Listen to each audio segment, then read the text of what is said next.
সুপ্রিয় দর্শক, বাংলাদেশের রাজনৈতিক অঙ্গনে আবারও বইছে উত্তেজনার ঝড়। ঢাকার রাজপথ থেকে শুরু করে প্রশাসনের গোপন কক্ষ, সব জায়গাতে একটাই আলোচনার বিষয়, অপারেশন ক্লিন হার্ট 2। এই নামটাই যেন ইতিহাসের এক অন্ধকার অধ্যায়ে ফিরিয়ে আনছে। 2002 সালে অপারেশনের নামে চালানো হয়েছিল যৌথ বাহিনীর অভিযান, যেখানে অসংখ্য নাগরিক নিহত হয়েছিল, অনেকে নির্যাতনের শিকার হয়েছিলেন। ঠিক সেই একই ধাঁচে আবারও তৈরি হচ্ছে একটি নতুন নীল নকশা। সূত্রগুলো বলছে এবারের পরিকল্পনা আগের চেয়ে অনেক বেশি গোপন আর অনেক বেশি ভয়ঙ্কর। শুধু ইউনূস ও তার ঘনিষ্ঠ প্রশাসনিক মহল একটি গণগ্রেপ্তারের অভিযান চালুর প্রস্তুতি নিচ্ছে, যার মূল লক্ষ্য হচ্ছে বিএনপি নেতাকর্মী, নাগরিক সমাজের প্রতিনিধি এবং রাজনৈতিক সক্রিয় ব্যক্তিত্ব দমন করা। তথ্য বলছে ইউনূস প্রশাসনের ক্ষমতায় টিকে থাকতে এখন ব্যবহার করছে রাষ্ট্রের নিরাপত্তা বাহিনী, গোয়েন্দা সংস্থাগুলোকে। তারই মূল উদ্দেশ্য নির্বাচন ঠেকানো এবং আসন্ন গণভোটের আগে বিএনপিকে নিষ্ক্রিয় করে দেওয়া। বৃহস্পতিবার রাতে ঢাকার ধানমন্ডিতে একটি গোপন বৈঠক অনুষ্ঠিত হয় স্থান স্বরাষ্ট্র মন্ত্রণালয় নিযুক্ত ইউনূসের বিশেষ সহকারী খোদাবক্স চৌধুরীর বাসভবন, যেখানে উপস্থিত ছিলেন দেশের সর্বোচ্চ প্রশাসনিক দুই কর্মকর্তা, বাংলাদেশ পুলিশের আইজিপি এবং স্বরাষ্ট্র মন্ত্রণালয়ের সচিব। সূত্র জানায় ওই বৈঠকে বিএনপির আন্দোলন দমন এবং নির্বাচনী প্রক্রিয়া নিয়ন্ত্রণ নিয়ে দীর্ঘ আলোচনা হয়। সিদ্ধান্ত হয় অপারেশন ডেভিড হান্ট এর আদলে একটি যৌথ বাহিনী অভিযান পরিচালনা করা হবে, যেখানে সেনা, র্যাব, পুলিশ এবং গোপন গোয়েন্দা ইউনিট একসাথে কাজ করবে। বৈঠকে আলোচনায় উঠে আসে বিএনপি বর্তমানে ইউনূস প্রশাসনের কোনো আশ্বাসে ভরসা করছে না। তারা ফেব্রুয়ারিতে নির্ধারিত নির্বাচনের প্রস্তুতি নিচ্ছে। এই অবস্থায় ইউনূস প্রশাসনের ভয়, যদি বিএনপি রাজপথে নেমে আসে তাহলে গণভোট বানচাল হয়ে যেতে পারে। তাই 5 আগস্ট থেকে গ্রেপ্তার অভিযান আগস্টের পর থেকে চালানো সিদ্ধান্ত এবং আজ পর্যন্ত যে গ্রেপ্তার হয়েছে সেই আদলে আবার গ্রেপ্তারের প্রক্রিয়া চলছে। কেন বিএনপিকে গ্রেপ্তার চলছে, আমরা যে এই নিউজটা যে একটা পত্রিকাতে আসে মুক্তিবার্তাতে, সেটা নিয়ে যদি আমরা একটু বিশ্লেষণ করি যে অপারেশন ক্লিন হার্ট 2 ইউনূসের গোপন গণগ্রেপ্তারের নীল নকশা কি বলছে আমরা একটু পড়ে দেখি। তারপর আমাদের সাথে আছেন সাংবাদিক সাইমা ফারহানা। আমরা তার কাছে জানতে চাইবো যে এই মুহূর্তে এই গণগ্রেপ্তার পরিকল্পনা কেন। আমরা একটু আগে পত্রিকাটা পড়ে নেই, এই হেডিংটা কি বলেছে। নির্বাচন ঠেকাতে বিএনপি নেতাকর্মীদের বিরুদ্ধে যৌথ বাহিনীর অভিযানের প্রস্তুতি, মার্কিং ও পাক গোয়েন্দা সংস্থা ছায়া পড়েছে অভিযানের পিছনে। বাংলাদেশে আবারও রাজনৈতিক অনিশ্চয়তা ঘনীভূত হচ্ছে। প্রশাসনিক সূত্রে জানা গেছে ইউনূস তার ঘনিষ্ঠ মহল ক্ষমতায় দীর্ঘমেয়াদে টিকে থাকার অপারেশন ক্লিন হার্ট 2 নামে একটি গণগ্রেপ্তার অভিযান চালুর পরিকল্পনা করেছে। এই অভিযানের লক্ষ্য হবে বিএনপি, নাগরিক সমাজ, রাজনৈতিক সক্রিয় ব্যক্তিদের দমন এবং সাথে সাথে আওয়ামী লীগের নেতাকর্মীদের। বৃহস্পতিবার রাতে স্বরাষ্ট্র মন্ত্রণালয়ে নিযুক্ত একটি বিশেষ সহকারী খোদাবক্স চৌধুরীর বাসভবনে একটি গুরুত্বপূর্ণ বৈঠক অনুষ্ঠিত হয়। বৈঠকে উপস্থিত ছিলেন বাংলাদেশের পুলিশের আইজিপি, স্বরাষ্ট্র মন্ত্রণালয়ের সচিব। মোটামুটি এই হচ্ছে খবরটা। তো আপা, আপনি যে একটু শুনলেন যে নতুন গণগ্রেপ্তারের পরিকল্পনা করা হচ্ছে, সেটার মূল উদ্দেশ্য হচ্ছে এবার শুধু আওয়ামী লীগ না, এবার টার্গেট হচ্ছে বিএনপির নেতাকর্মী। তার মানে আমরা কিন্তু দেখেছি এর ভিতরে যে এনসিপি যেমন বলেছে বিএনপি কাবিন করেছে, এখন সংসার করতে হবে। তার মানে হচ্ছে জুলাই সনদে তারা স্বাক্ষর করেছে, এখন তাদেরকে সামনে সংবিধান পরিবর্তন বা জুলাই সনদ বাস্তবায়ন সেখানে অটো মেনে নিতে হবে। এর পরিপ্রেক্ষিতে যেহেতু তারা এটা না মেনে আন্দোলনের ঘোষণা দিয়েছে, সে কারণে কি এখন বিএনপি নেতাকর্মীদের গ্রেপ্তার করার এই নীল নকশা করছে, সাথে সাথে আওয়ামী লীগের নেতাকর্মীদের কি আরো ব্যাপক হারে গ্রেপ্তার করে নির্বাচন বানচালের করার ষড়যন্ত্র চোখ করছে কি? আপনি বিশ্লেষণে যদি আপনি একটু বলেন। ধন্যবাদ আতাক হালদার আপনাকে। আপনি ঠিকই বলেছেন যে এর আগে তারা ডেভিল হান্ট একটা অপারেশন পরিচালনা করেছিল। আপনি একটু একবার ভাবেন, নিজের দেশের মানুষকে ডেভিল সম্বোধন করা। এখন কথা হচ্ছে যে সেই ডেভিল হান্টে কতজন আওয়ামী লীগের নিরীহ কর্মীকে ধরেছিল এবং তাদেরকে নির্যাতন করে হত্যা করেছে। একটু ভাবুন তো। সবচেয়ে অবাক লাগে যে এই যে এখন যারা ক্ষমতায় আছে, মানে এই যে অবৈধ দখলদার, আসলে এরা তো সরকার না, এটা তো একটা ব্যবস্থা। তো সে বিষয়ে আমি যাচ্ছি না, আমি শুধু এটা বলতে চাই যে এরা আগে কি বলেছে, বৈষম্য হচ্ছে, বিচার বহির্ভূত হত্যা হচ্ছে, ন্যায় বিচার পাচ্ছে না মানুষ, এইসব নানা ধরনের ছলাকলায় স্টাইলের কথা বলে মানুষকে বিভ্রান্ত করেছে। করে এখন তারা নিজেরা কি করছে, নিজেরা, আপনি হয়তো দেখেছেন যে আজকে বিবিসি একটা রিপোর্ট করেছে, সেখানে দেখা গেছে যে এই সরকার, আমি দুঃখিত, সরকার বারবার আসলে আমাদের কথার মধ্যে আসে, আসলে সরকার না, এই অবৈধ দখলদাররা 40 জন মানুষকে মানে বিচার বহির্ভূত হত্যা করেছে। একটু ভাবেন, মাত্র কয়দিনে তারা এইভাবে দমন নিপীড়ন চালাচ্ছে। এবং আপনি আরেকটা জিনিস দেখেন যে আজকেই আওয়ামী লীগের নেতাকর্মীরা মিছিল করেছে, সেই মিছিল থেকে কিন্তু ইতিমধ্যে 40 জনকে গ্রেপ্তার করেছে, 40 জন না 46 জনকে গ্রেপ্তার করেছে আজকেই। তো এই দমন নিপীড়ন ছাড়া তো এদের কাছ থেকে আপনি তো কোনো কিছু আসলে বাংলাদেশের মানুষ আসলে পাবে না।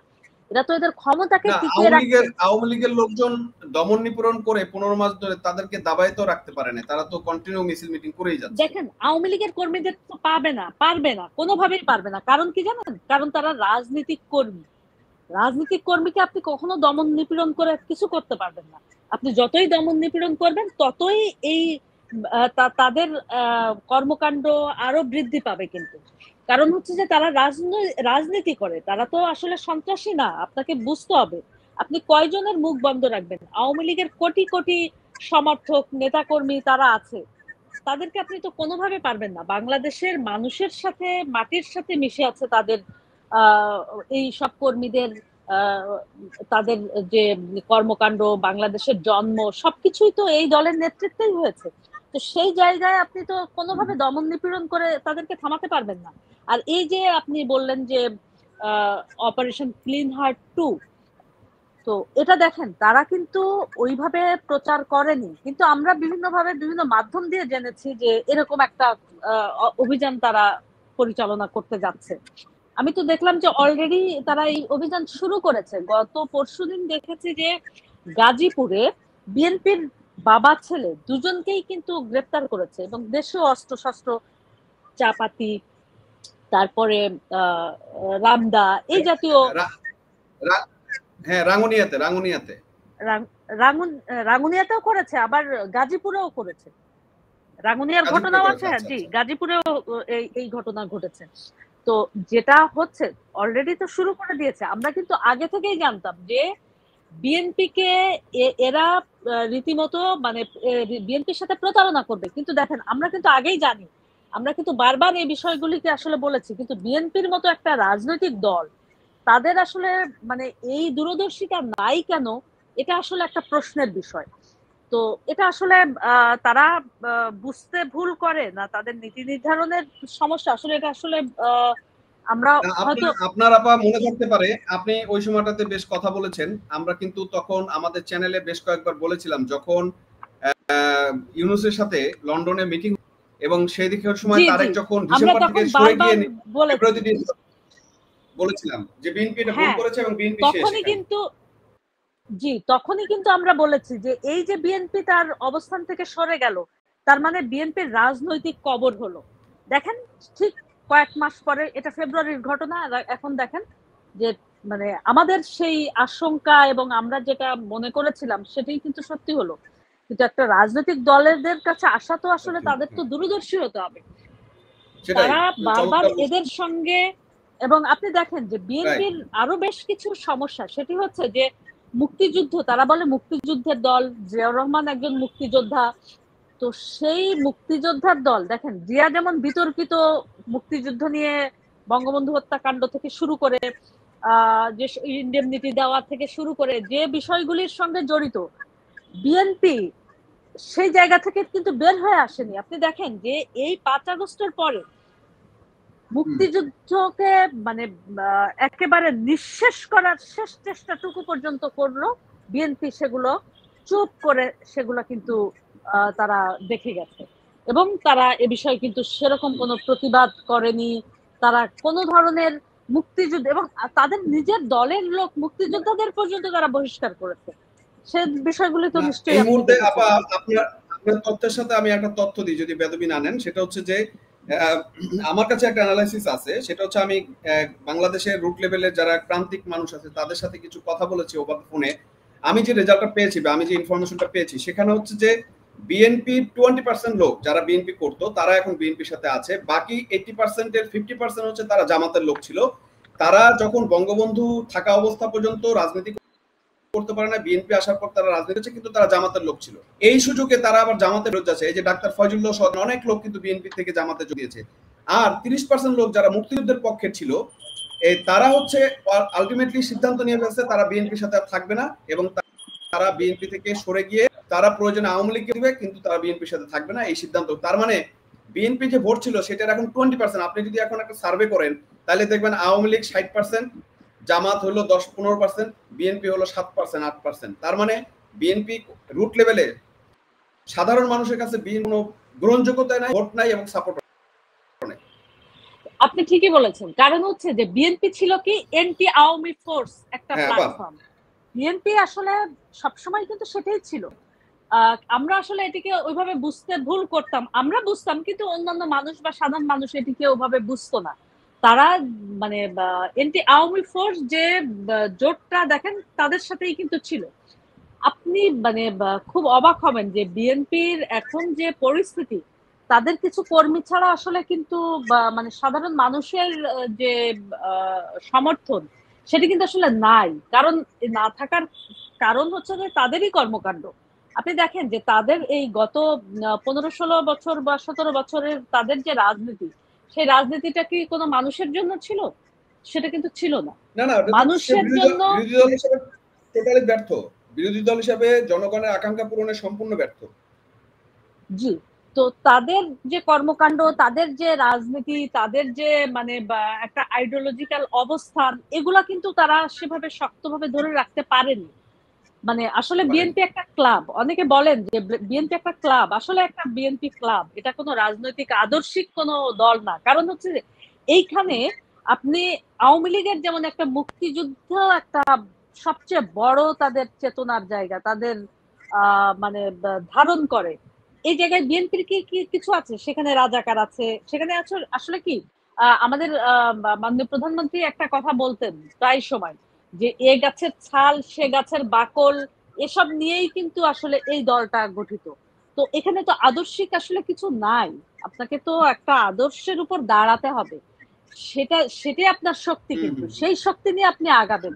কিন্তু বিএনপির মধ্যে তো সেই শক্তি আসলে নাই, আমরা দেখি না। জি, চমৎকার বলছেন। তবে আমি এই অপারেশন ক্লিনার সম্পর্কে আমার কাছে আরো যেটা তথ্য আছে গোপন সূত্র থেকে, সেটা হচ্ছে ক্লিন হার্টের লক্ষ্য হচ্ছে বিএনপিকে রাজনীতির মাঠ থেকে সরিয়ে দেওয়া। অভিযানে অংশ নিবে বিশেষ যৌথ বাহিনী, তাদের হাতে থাকবে ওয়ারেন্টবিহীন ক্ষমতা, গ্রেপ্তারের ক্ষমতা। এবং আরো অভিযোগ আছে যে এই সাজানো হবে সহিংসতা, ভাঙচুর, চাঁদাবাজির মতো অপরাধ, তাদেরকে এইভাবে মামলা দেওয়া হবে এবং এভাবে রাজনৈতিকভাবে বিরোধী দলকে অপরাধী হিসেবে উপস্থাপন করা হবে এবং তাদেরকে দমন করা হবে। এবং দেখুন এটি কিন্তু তাদের মেটিকুলাস ডিজাইন। এটা হচ্ছে বিশ্লেষক, আমি আরো যেটা ক্লিন আপ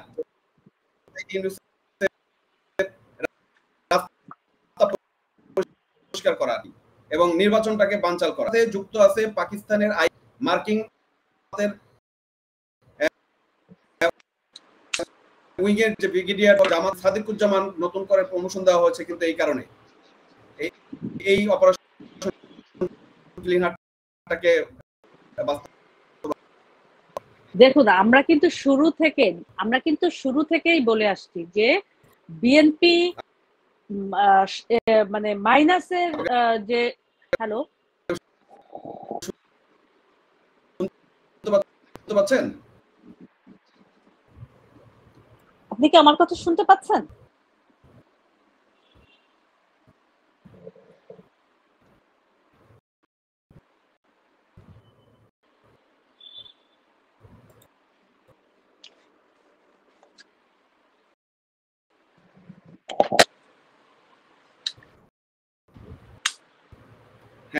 আপনি কি আমার কথা শুনতে পাচ্ছেন? এখন শুনতে পাচ্ছি, বলেন। আচ্ছা, এটি হচ্ছে যে আসলে এটি তাদের মেটিকুলাস ডিজাইন ছিল। আপনি দেখেন যে আমরা কিন্তু শুরু থেকেই বলছিলাম যে মাইনাস করার একটা চেষ্টা চলছে, সেটা কিন্তু আমরা 5 আগস্টের পরে থেকেই কিন্তু বলে আসছি।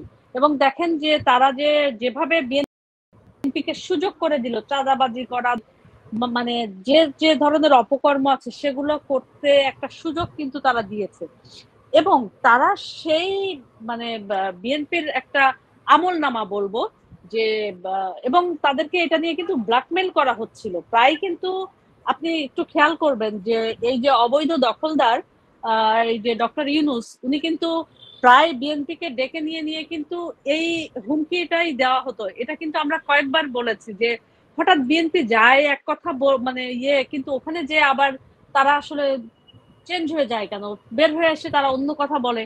মানে তারা নিয়ে যায় এক দাবি, তারপরে তারা অন্যতে মানে এই অবৈধ দখলদাররা যা চায় তাতেই রাজি হয়ে আসে।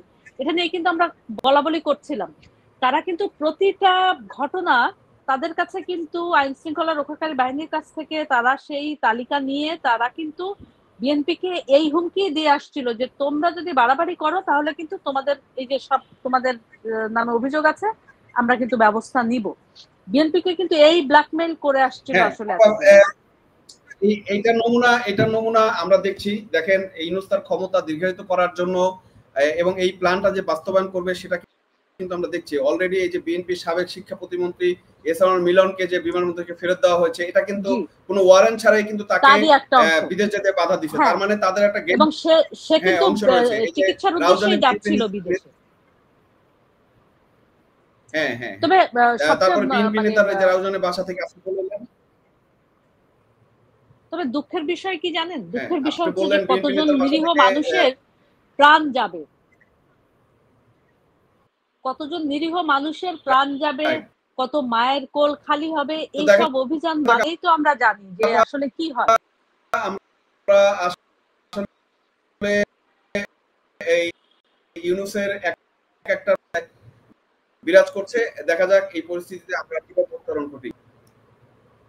ধন্যবাদ দর্শক আমাদের সাথে থাকার জন্য। ধন্যবাদ আপনাকে।